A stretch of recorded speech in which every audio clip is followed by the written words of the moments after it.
আল্লাহ তাআলা শুধু রুকু সিজদা করার জন্যে, নামাজ পড়ার জন্যেই আমাদেরকে বানান নাই। হ্যাঁ, নামাজ পড়তে হবে, আল্লাহ তাআলার মহান হুকুম, আমাদের উপর ফরজ।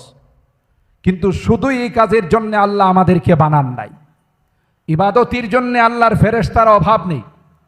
আপনারা জানেন কোন ফেরেশতারা তারা সারা জীবন সিজদায় থাকেন, সারা জীবন রুকুতে থাকবে, যতক্ষণ পর্যন্ত আল্লাহর কোনো হুকুম না হবে তারা তাদের সেই রুকুন থেকে মাথা উঠাবে না।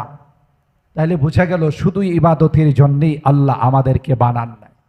আমাদেরকে বানিয়েছেন, যেমনটা সাইফুজ্জামান সাহেব বলেছেন, ইমামে বুখারী আলাইহির রহমা তার কিতাবের সূচনা লগ্নেই বাবু কাইফা কানা বাদুল ওয়াহি ইলা রাসূলিল্লাহি সাল্লাল্লাহু আলাইহি ওয়াসাল্লামের মাথাতে যেই লম্বা হাদিস নিয়ে আসছেন আল্লাহর নবীর ওয়াহির কাইফিয়ত বর্ণনা করতে, আম্মা জান খাদিজাতুল কুবরা রাদিয়াল্লাহু তাআলা আনহা আল্লাহর নবীকে যে বাক্যগুলো দিয়ে সান্ত্বনা দিয়েছেন, ওয়া তুঈনু আলা নাওয়াইবিল হক, এর মধ্যে গুরুত্বপূর্ণ এই বাক্য ছিল, না আমি আল্লাহর কসম করে বলতে পারি আল্লাহ আপনাকে অপমানিত করবেন না, কারণ আপনি মানব কল্যাণে আপনার জীবনটাকে আপনি ওয়াকফ করে দিয়েছেন।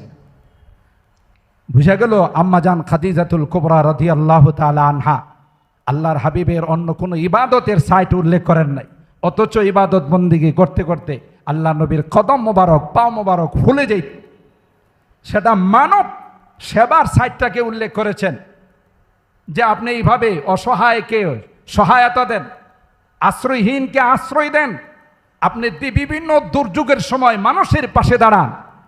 এটাই হবে আল্লাহর নবীর যারা নায়েব হবে, আল্লাহর নবীর যারা উম্মত হবে, তাদের আদর্শ সেটাই হওয়া উচিত।